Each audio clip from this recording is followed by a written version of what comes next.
श्री गणेशाय नमः। नमस्कार दोस्तों, अर्चना भक्ति में आपका स्वागत है। दोस्तों, आज हम शुक्र प्रदोष व्रत कथा को कहेंगे। हर माह में आने वाला प्रदोष व्रत भगवान शिव की कृपा पाने का सबसे बड़ा दिन होता है। शुक्रवार को पड़ने वाले व्रत को शुक्र प्रदोष व्रत कहते हैं। इस दिन किए जाने वाले प्रदोष व्रत से सुख, समृद्धि और सौभाग्य का वरदान मिलता है। प्रदोष व्रत की पूजा शाम के समय प्रदोष काल में की जाती है। यह प्रदोष व्रत सूर्यास्त से लगभग 1 घंटा पहले का समय होता है, जो प्रदोष काल कहलाता है। धार्मिक ग्रंथों के अनुसार प्रदोष व्रत करने से भगवान शिव शंकर की पूर्ण कृपा प्राप्त की जा सकती है। इससे जीवन में किसी प्रकार का अभाव नहीं रह जाता है।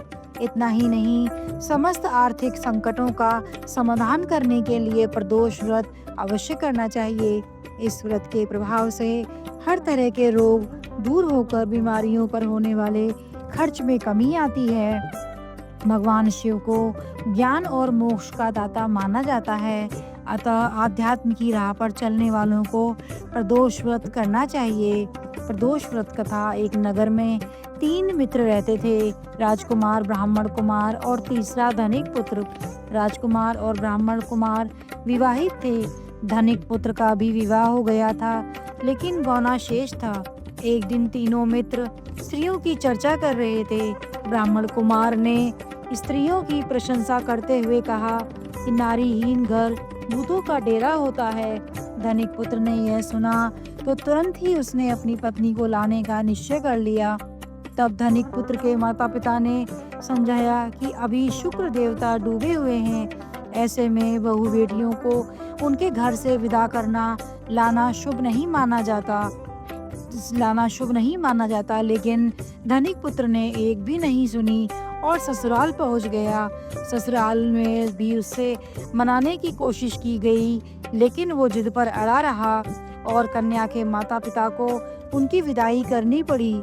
विदाई के बाद पति पत्नी शहर से निकले ही थे कि बैलगाड़ी का पहिया निकल गया और बैल की टांग टूट गई। दोनों को चोट लगी, लेकिन फिर भी वो चलते रहे। कुछ दूर जाने पर उनका पाला डाकुओं से पड़ा, जो वहाँ खड़े थे और उनका धन लूट कर ले गए। दोनों घर पहुँचे। वहाँ धनिक पुत्र को सांप ने डस लिया। उसके पिता ने वैद्य को बुलाया तो वैद्य ने बताया कि वो 3 दिन में मर जाएगा। और जब ब्राह्मण कुमार को यह खबर मिली तो वह धनिक पुत्र के घर पहुंचा और उसके माता पिता को शुक्र प्रदोष व्रत की सलाह दी और कहा कि इसे पति पत्नी सहित वापस ससुराल भेज दें।